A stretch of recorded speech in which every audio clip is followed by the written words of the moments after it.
if I'm walking into a house as a handyman, am I walking into the house with every possible tool that I would need to fix any problem in this house? If I have walked into the house with all the tools needed and I'm able to leave and, have a satisfied customer, then I'm spiritually fit. It's when I walk into a room and temptation is like waved in front of me and I fall into it, I probably didn't walk into that room spiritually fit because I just let whatever attack was on me kind of like sway me or move me or get me off of like my foundation.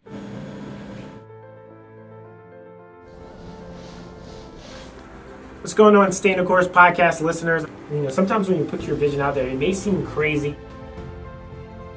Hey, I'm excited because I get to sit face to face with my guests, and now you guys get to see me. I know we have some incredible interviews and guests that you don't want to miss out on. Hey everyone, welcome back to the Stay the Course podcast. I'm your host, Jimmie Johnson. This is the show where we get to meet some of the most influential thought leaders around the globe and hear their stories.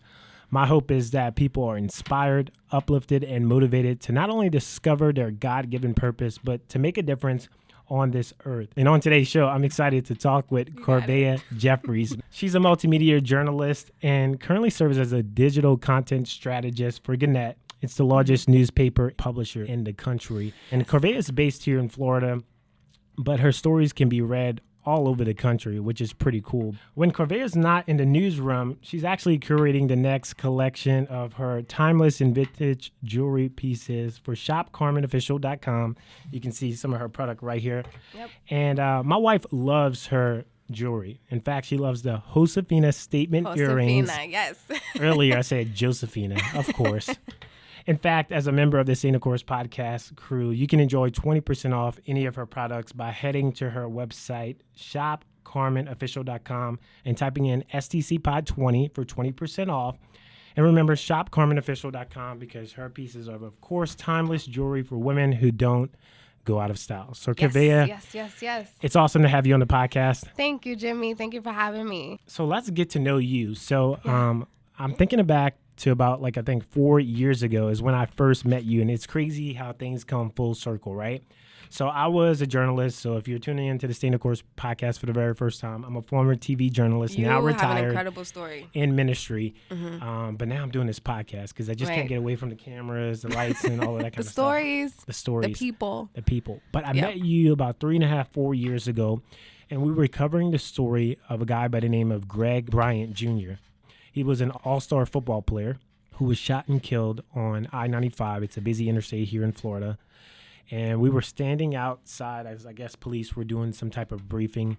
And I saw you, and I was like, who's this girl? Because I don't see too many black, female reporters out in the field. Tell me about it. Right. So I was like, let me go and introduce myself after I take care of business. And I did. I walked over, and I think you were working for the Palm Beach Post at the time. And you were out there, I guess, maybe either, few weeks on the job or something along the lines of that. Yeah, I had to be at the beginning of my journey in newspaper, actually. The Palm Beach Post, which is a local newspaper in Palm Beach County, South Florida, that was my entry into a newsroom. I had come from television and radio, so it must have been at the beginning of that, and I don't remember. It's crazy to me that I remember that. I actually even went back to Google search the story itself, and I remember it clear as day. Man. And I guess I didn't make that great of a first impression, but it says a lot about how many stories we've both covered and how chaotic the industry can be. I mean, I'm sad to hear that it was a story about someone who had died, but we've covered so much, so I don't remember, but I do remember moments. Meeting you and chatting with you, trying to get some of your sources, things like that, but not happening. But you're still in the game, so for people, just kind of share what you do on a day-to-day. And I told them from the very beginning of the show that you're a part of one of the largest newspaper publishers in the country. And so as a digital content strategist, you have your hands in a lot of different newsrooms. What is that like on a day-to-day? Yeah, I get that question a lot, and it's not necessarily my favorite thing to talk about unless I'm sitting at dinner or sitting in a setting like this where I can explain it. But at the end of the day, I'm a journalist, right? I'm passionate about people, their stories, telling stories about people in underserved communities, shedding light on topics, restaurants, people, movements that are happening that otherwise no one would know about. But when it comes to digital strategy and working for Gannett, Gannett owns a plethora of newspapers and newspaper outlets in the state. And so the small team that I am on, we basically strategize how those newspapers run their business.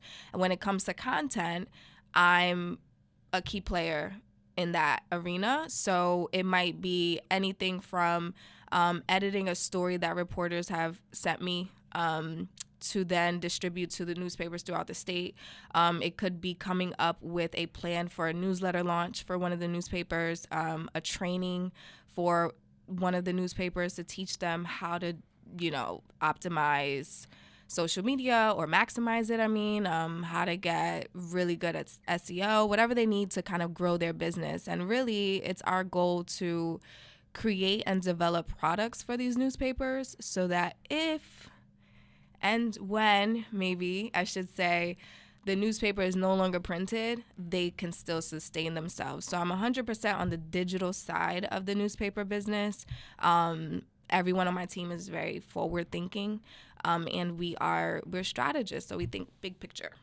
Yeah, and the media landscape has changed so much, even from the time that I started to the time that I exited out the door, with no regrets. So much has changed, and just to see newspapers continue to evolve and tap into that digital landscape, because we all know it's going to come a day where there will not be any distribution of newspapers physically. Right. And so it's one of those things where like you were ahead of the curve, because like a lot of these newspaper journalists are still thinking that they can. I mean, they're adapting with the times, but it's taken them a while to kind of grab onto it. Yeah, I'm so grateful. It's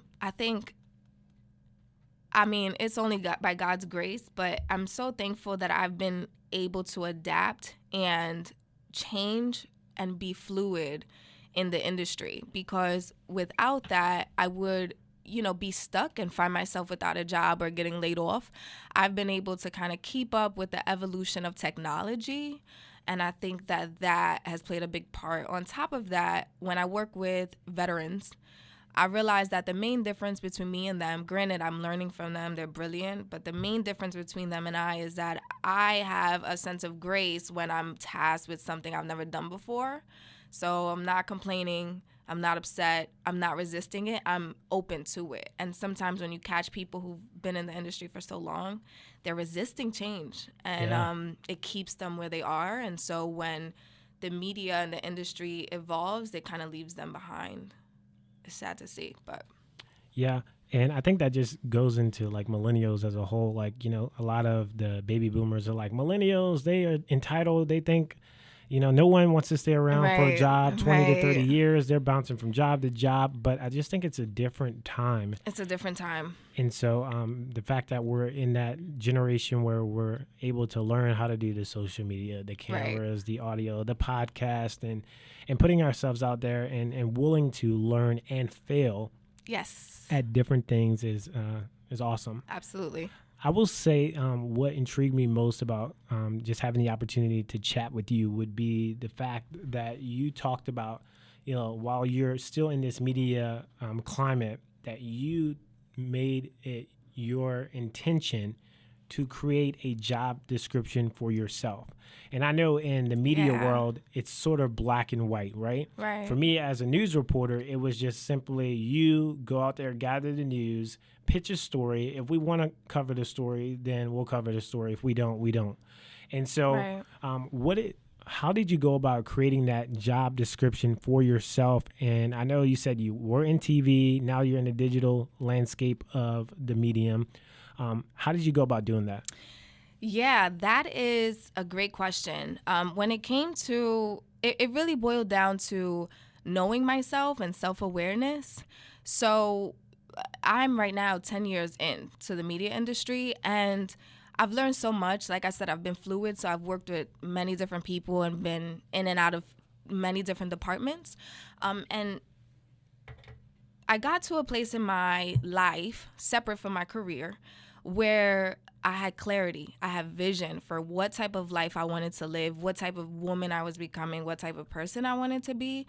And too many times we separate our careers from our daily lives, when in reality we're spending most of our time at work with our coworkers. And so if we're ever not fulfilled in work, it's because we're separating it from what makes us happy. So I came to a point where I thought, well, how can I build a career around the life that I want to live versus building a life around the job that I have?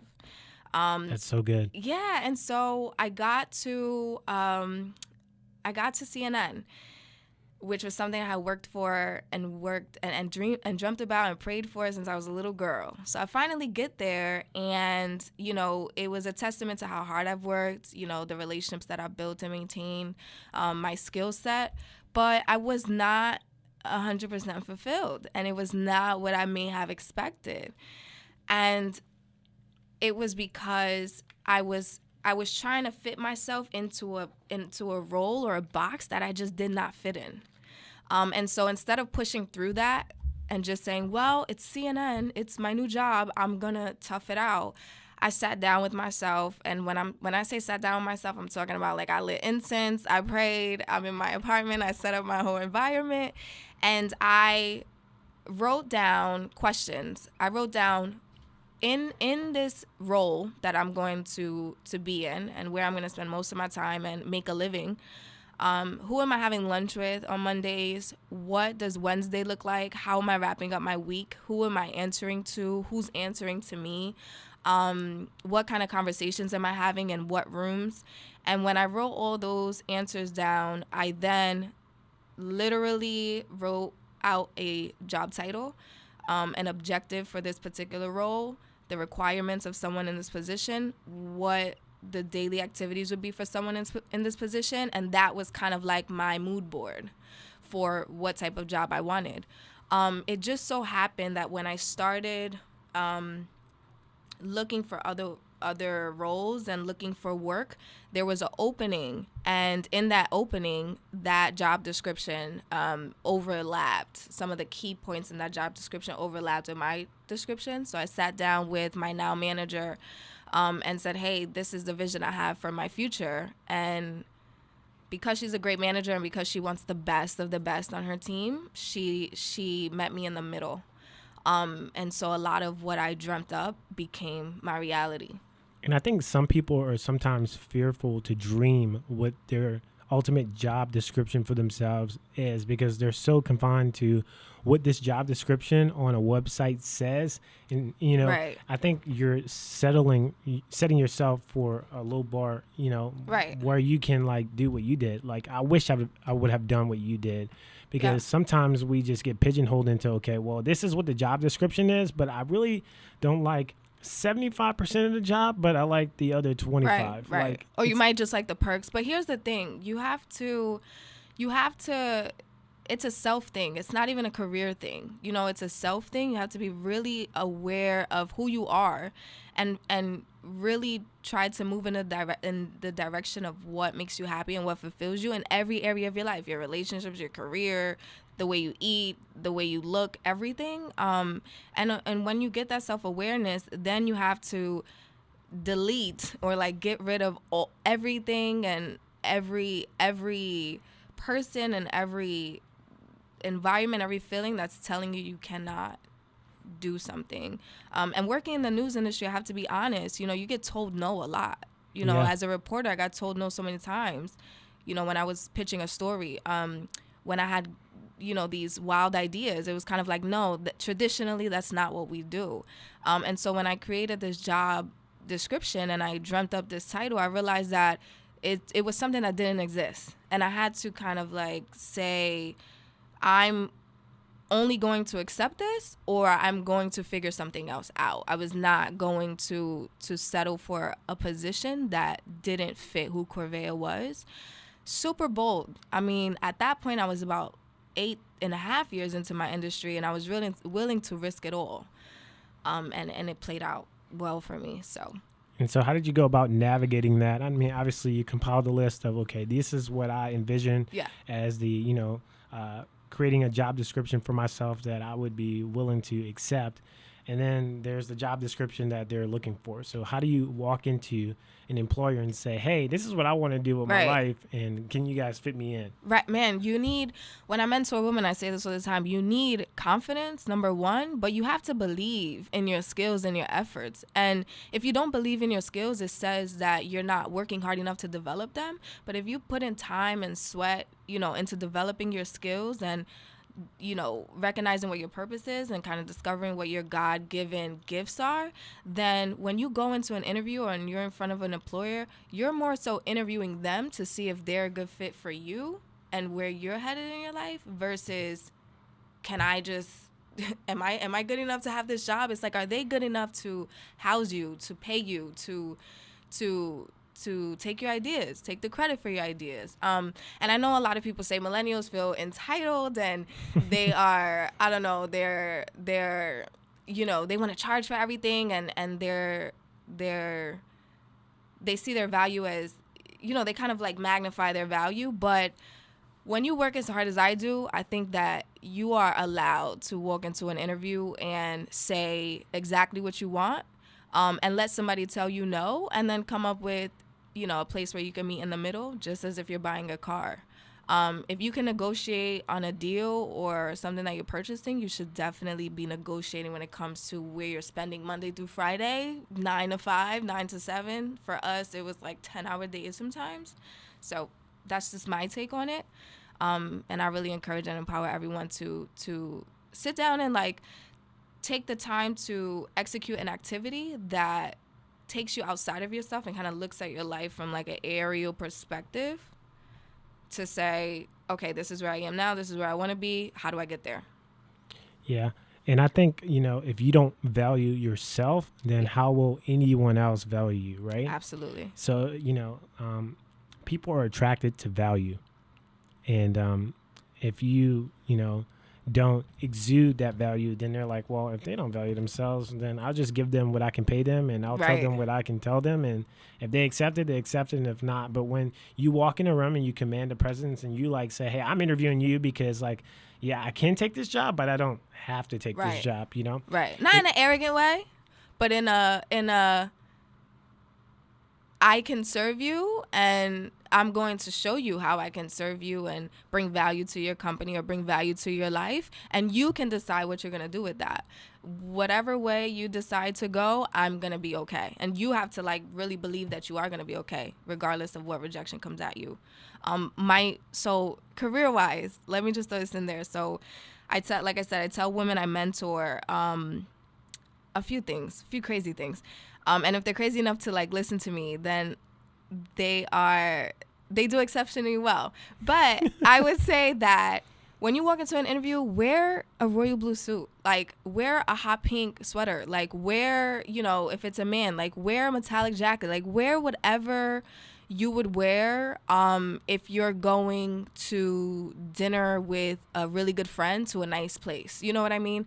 And I think that just with something as small as what you're wearing, maybe it's a statement piece of jewelry or a red lipstick or whatever it is, it kind of sets the tone for how people view you and treat you. If you're bold enough to wear a royal blue suit in an interview, you're bold enough to really say and do whatever you please in that interview. And so I think it commands this certain type of respect. I think that's pretty funny because immediately when you said that, it just reminds me of me attending a journalism conference. And I want to say it was in Minneapolis, the National Association of Black Journalists. Yeah. And I showed up on a Thursday at the career fair with a leather jacket, some black pants, and some black leather boots or something like that with a Ferragamo belt. I showed up fly. Is he a journalist or is he a poser? Right. And everyone in the room just turned their head. Good and for I remember you. that moment because they were like, well, who is this guy I think he is? And I'm like, I'm just being me. I just got out in the airplane. Good for you. And I went into the career fair and I wasn't obviously trying to interview for a job at that point. I had a job at that point. So maybe my confidence level was above the roof. But I just remember that. So I think you're right. When you walk in a room and you, just come as who you are, it sets yourself apart from people. They may see, everyone goes to an interview with a blue suit. A black one or a gray one, the white button down. And also, I think in this day and age, when it comes to job hunting, job searching, applying for work, to anyone listening, whether you have a career, you're just looking for another job to pay your bills, companies are looking for perspective. They want unique and different perspectives, and they value the way that you think. So if you walk into a room thinking like everybody else, even before you get into the interview room and you're thinking, okay, well, what does everyone else wear to an interview? That's what I need to wear. The company they already have a candidate that they will put above you because they're going to respect and appreciate someone who has a different perspective and a different way of thinking before they go with what's safe, I think. And the companies that are not doing that are really falling behind. We've seen it. So Yeah, and one thing we do well at our church is we're big on personality types. And even Enneagrams, if you're not familiar with any of those, Google it. Like, it will really help you identify the core team that you have around you. And so it's important to know the people that you have in your circle, because you want people from many different perspectives. And if you have some of the same people in your circle, you're probably missing a different perspective, and you're probably not analyzing and really giving yourself a full range of possibilities, because you have two of the 5 people in your team that are the same personality trait. Right. And another thing that I want to talk about today, and we kind of chatted about before this podcast, was just having this, just being aware of your spiritual wellness. Yeah. Right? And I believe you said this when I had this pre-interview questionnaire that I had you fill out. You said, like, making sure that you were spiritually fit. Yes. So, like, it's huge. I want to say that probably tied into your exit from CNN. And so if you can delve into that season of your life and like when you started to analyze whether it was like spiritually aligned, your career with that, and also making sure you were spiritually well. Right. You're absolutely right about me being spiritually fit, or spiritual wellness being, my priority at the time when I left CNN. But to kind of explain what I mean by spiritual fitness or being spiritually fit, for me, it's can I walk into a room and be attacked and walk out of that room okay? If not, I'm not spiritually fit. So it's almost like, if I'm walking into a house as a handyman, am I walking into the house with every possible tool that I would need to fix any problem in this house? If I have walked into the house with all the tools needed and I'm able to leave and, have a satisfied customer, then I'm spiritually fit. It's when I walk into a room and temptation is like waved in front of me and I fall into it, I probably didn't walk into that room spiritually fit, because I just let whatever attack was on me kind of like sway me or move me or get me off of like my foundation. So ways to be spiritually fit, it really just depends on the person and their lifestyle and what they believe. But for me, it's about making sure I have all my tools intact. So when I'm attacked, I know what tools I'm pulling on. Am I going to pray about this? Am I going to write this down? Is there someone I can call on? I try to make sure that I check myself even before I go to social events. You know what I mean? Am I spiritually fit? Is my heart in the right place? Is my motive in the right place? Like, what is my motive for going to this place? What is my motive for speaking to this person? And if I can't check myself in that way, then I'm not spiritually fit, and therefore I should not move. I should probably be still and wait till I can find myself. So when it comes to my career,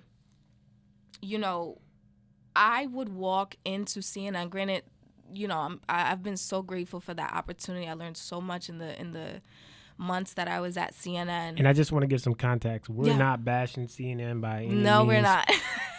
It's a great place to work. I know several friends who work at CNN are doing incredibly well. Right. So I was and I am still so grateful for the opportunities that I got there. But I was at a place in my life where I was not going to accept and allow anything to disrupt my peace and my relationship with God. So good. When I walked into CNN, on some days I felt disrupted. My spirit wasn't in the right place. This is separate from the personality, separate from people. I'm talking about the environment and the work culture. And if you're a career person or you work in general in this country, you know what work culture is and how important of a role it plays to your happiness, you know? Absolutely. You spend 90% of your time there. Yes. So based on the work culture that I was experiencing, my spirit was disrupted. I wasn't spiritually okay. And I started getting away from my foundation. And my foundation, when I moved to Atlanta to take that role, was, yes, I'm working at CNN, big name, everything I worked for my whole life. But when I walk into the CNN building, I'm working for God. Like, that is, you know, we have to find purpose in everything we do. So when I walk into CNN, I work for God. But I kept getting away from that when I would walk into that building. And so I noticed that it was like disrupting who I really was in my core. So I wasn't spiritually fit, and I had to get back on my spiritual fitness game. Or a spiritual treadmill. Yes. My spiritual dumbbells. Pick them back up. Yeah. And so, you know, now you're here in South Florida. Obviously, things have dramatically changed since then. You've launched a number of business ventures. I recall you launching a business by the name of the Career Penny. Talk a little bit about what that initiative or that business model was and what you did with it. And I know, obviously, we'll talk about Carmen in just a second, but I know there were some things that you took away from that, you know, building that business, and now it's now defunct. But, you know, it was a stretch where you were doing well, and then what happened? Right. So the Career Penny was a consulting firm, I think I'd call it, for women in media and journalism who needed help navigating their journey. Not just women who look like me and sound like me, but women who look like me and sound like me, you know, women who could relate to the struggles that I've experienced in corporate America. You know, is my hair too curly? Am I not dressed right? Is my accent going to overpower my intelligence in this meeting? You know, I'm young and I only have 3 years of experience. Can I really apply for this role? Things like that. And, you know, the media industry can be such a boys' club. So I wanted to help women separate from mentoring. I wanted to help them in a bigger way. And so that's what I did for a year with the Career Penny. I've decided to press pause on the Career Penny to focus more on groups of people versus individuals.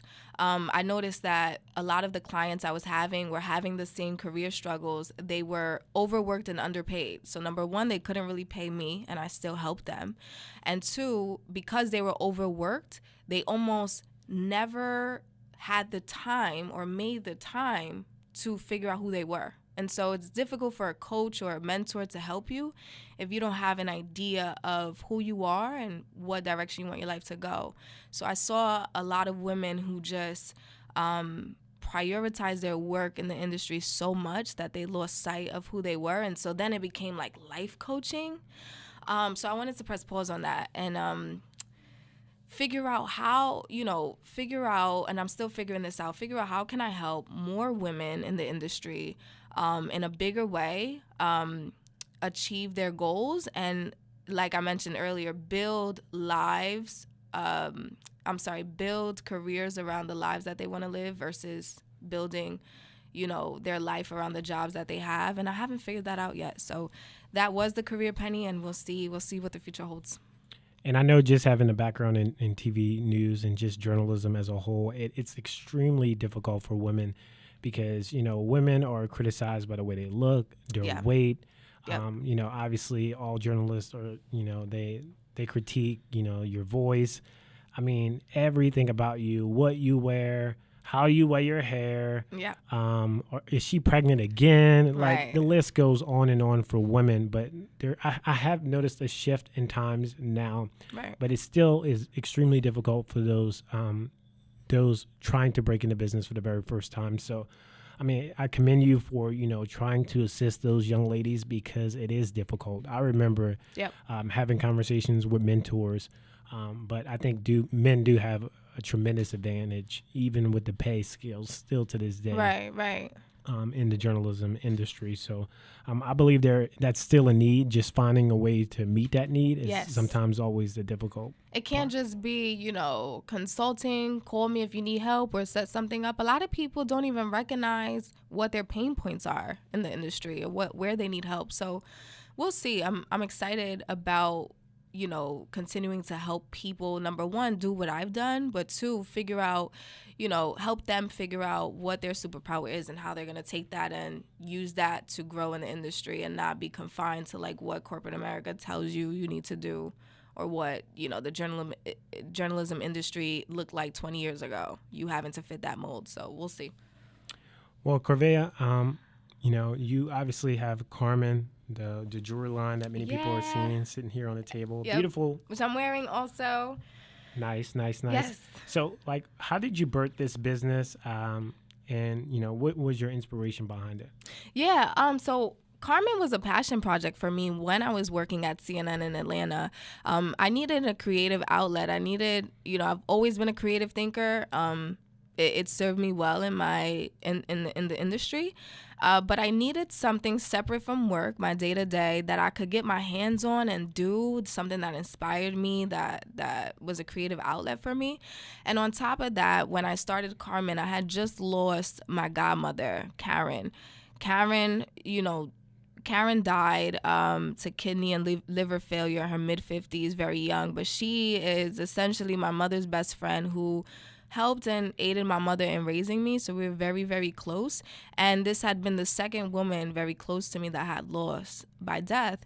And I know how dangerous those emotions, dealing with grief and death, can be to, I know how dangerous they can be to your career, to your relationship. So I wanted a outlet to kind of channel that energy and that grief. So that's how Carmen came about. I started shopping for vintage jewelry for myself. When I would get it, I would clean it, restore it. Sometimes I would change things around, and I collected multiple pieces to the point where I said, I think I should sell these pieces. Started selling the pieces and realized that if I ever ran out of all vintage items, there's only one of each, it's one of one pieces, then I should have something, for women to buy at any time. That's how the other collections came about. And next thing you know, I'm setting up an online store, selling to my friends and family, and, building the brand from the bottom up. So. And I'm sure it's been a rewarding ride because a lot of business that start from passion projects, I think, tend to be more successful because it's not about the ROI from the very beginning. It's about fulfillment. Right. And when you're fulfilled in doing something, you become more passionate about it, and you invest more energy into it and more time and even your finances. Because, for me, this podcast, it was a passion project. Yes. From the beginning, it was not about money. By no means, I'm probably thousands in a hole right now, just to broadcast this to people, to inspire, uplift, and motivate. Right. And that's okay with me because I believe at some point, that will come back to me because I believe a seed sown never leaves your life, right? Absolutely will. And so I think, what you're doing, is awesome. One, honoring your grandmother and then your mom's best friend. Mm-hmm. And then also empowering women as well along their journey. Yeah. And so moving on from... Wait, before we move on, let me just say one thing. Go ahead. So I have to say this. She's now running the show, guys. I have to say this because I know women are listening, and I think this is so important for women. I mean, women hit me up all the time about, man, you're such a good hustler. I have side hustles. I watch you. I'm motivated by you. Keep going. Here's the thing.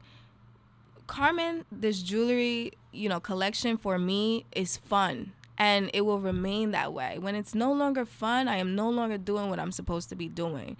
Of course, it takes hard work, late nights, money in the hole, or debt. But it's fun for me. And I think you asked me earlier, what might I have done differently? And the only thing I would have done differently in starting Carmen is I would have had that mindset early on. This is something that is fun. It can be lucrative, and I'm going to move forward with that. It's not about hustling. It's not about, being a business owner. It's about finding something I love to do that's fun for me. And then it's only intelligence that tells you turn it into a business. That is like separate from it. And it has meaning. So anyone who's out there who wants to start a side hustle, who wants to make extra money, who wants to do something extra, make sure that it's meaningful and it's something that you actually enjoy doing. Because if not, I could not come home after a 9-hour day and sell jewelry if it wasn't meaningful and it wasn't fun for me. It just wouldn't work. So just wanted to throw that out there. Kudos to you. Thank you for letting me do that. Yeah. So back to me, running my show. All right, Jimmie. Anyway, so obviously this is called the Stay the Course podcast. And so every guest, I always ask them, what, keeps you staying the course? Like, Yes. You've had this journey, in media where you've gone from CNN to local newspapers and helping them, and then Carmen, and then the Career Penny. But like throughout that, you obviously have trials and triumphs along the way. So what keeps you staying the course? Yikes. It's my faith. To me, faith is I have a 10-year-old sister, and when she asked me what faith was, I choked up a little bit. And the answer that I gave her, I'm choking up right now thinking about that conversation, but the answer that I gave her was, when you sit down on a chair, you don't think about the legs falling apart and the chair collapsing to the ground. You sit on the chair trusting that the chair is going to hold you up. And so that's what my relationship with God is like, and that's what my faith is like. And that's what I try to keep it as, where no matter what I do, and I'm going to do a lot because I'm a creative thinker.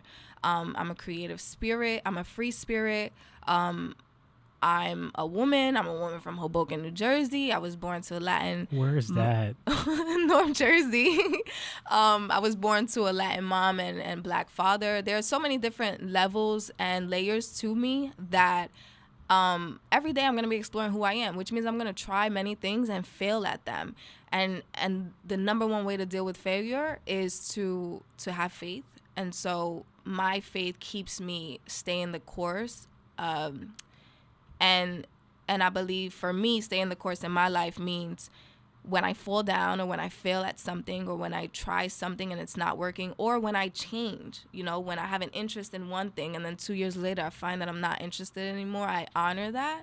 And I let go of all fear of what's going to happen next. And I just kind of have faith in, what's already written. So that is my answer to that. And I know just from conversation between me and you that you're one of 11 kids. I think. And so, and where are you at on that age? Number 3. So you're number 3. Yeah. So you have a lot of younger. I have 2 older brothers who I grew up with primarily when my parents were in, I guess, that phase of their lives. But both of my long time though. Yeah, both of my parents have remarried, had other children. And so I have a lot of younger siblings. I think it's 11. You can't even quote me on that because I'm not even 100% sure, but I've counted and I think we're at 11 right now. When it comes to that, it definitely plays a part in what decisions I make in my career, my life, my personal life, my relationships. Because I recognize if I influence no one, if I have one follower on Instagram and it is my mom, I know that I influence my brothers and my sisters. And so I want to be super intentional about that influence. And I say that because my older brothers have influenced me. They still do to this day, in many ways. And so I don't think that they were intentional about their influence. I think they were just being themselves. I think as they have grown older, they become more intentional about, what example they're setting. But when we were just growing up being kids, they didn't know how much of an influence they had on me. So because of that experience, I know that I have an influence on the babies. And I just want to, number one, be a great example for them. And number 2, I want them to see me, and when they're around me and they speak to me, like they spend weekends with me sometimes or I go and visit them, I want them to see me and experience me and think I got options. Corvaya is in journalism. She also makes jewelry. She dresses really well. She has a huge closet. She loves X, Y, and Z. She likes cooking sometimes. She has a shopping problem. Maybe. But when they see me, they see options. There's no right or wrong way. As long as you do whatever you do, with integrity, honor, respect, then you're already successful. And And I do think this far ahead. I do think that one day when I'm not here, that my brothers and sisters will still be or hopefully still, be inspired by the work that I have done before, or when I was alive. So we'll see how that goes also. But shout out to all the babies. I love them so much. Oh, that's cute. Yeah. Well, hey, Corvaya, this part of the podcast is the rapid fire round. I'm going to ask you 5 questions, right? All right, let's go. It's going to be quick responses. Normally, that's not the case, but I'm going to hopefully hold you down to that. Okay. All right, the first question is essential oils or candles? Stop playing. Essential oils. I'm allergic to soy. Oh, okay. Vinyls, or would you rather have a VHS tape? Oh, vinyls. I collect records. I just need a vinyl player. Yeah. What I think else? that's important. You can't collect records. How do you even know if they play if you don't have One day I will get a vinyl player and just try them all. I just bought a Diana Ross one. Cool. I just had like this rare Beatles one that I found at the Green Market the other day. So You bought it? I didn't. Oh. Because when I was like researching it, it wasn't worth that much money, and I'm only in it for the business. So Okay. I got it. The flip. You're in it for the flip. For the flip. Sounds like Gary. Gary V. Yes, Gary V. Yeah. Number 3, I am fearful of what? I am fearful of mediocrity. That's good. Yeah. My nervous habit is what? My nervous habit is shaking my legs. I'm doing it right now. Yeah. I shake my ankles. I think it's a Latin thing. I don't know. All the Puerto Rican women I know do that. When they're sitting down, they like shake their legs. Okay. I didn't know you Yeah. can shake your ankles without shaking your foot. Is that possible? Is it? I guess it starts at the foot, goes to the ankle. Can we get the floor cam? Shake the leg. Get the floor cam. Anyway, well, Corvaya, it was incredible having you on Thanks, the Jimmy. podcast. Hey, can you do me a favor? Yes. Like, let our listeners and viewers, because we're on camera now. Hey, everyone. Hey. Let them know how they can stay connected with you on social and your website. Plug away. Yeah, follow me on social media. I am at Corvaya on everything, I think. Thanks, Mom, for that name. So at Corvaya. And if you go to my Instagram or my Twitter or my Facebook, you'll see the links to all of my websites. And feel free to reach out to me at any time. I love music. I love food. I love fashion. I'm willing to talk about anything. So Awesome. Well, if you enjoyed today's episode, please do me a favor and subscribe, rate, review, and always leave comments on YouTube, because now we have video. YouTube. Right? It will mean so much to me, because like the only way for this podcast to grow and for us to reach more people, we need people to leave those reviews, those comments, and let people know what's up. So And share it. Share it. Yeah. Corvaya will be sharing on our pages as well. So I hey, will. thank you guys for tuning in to the Stay in the Course podcast. We'll see you next week. Awesome.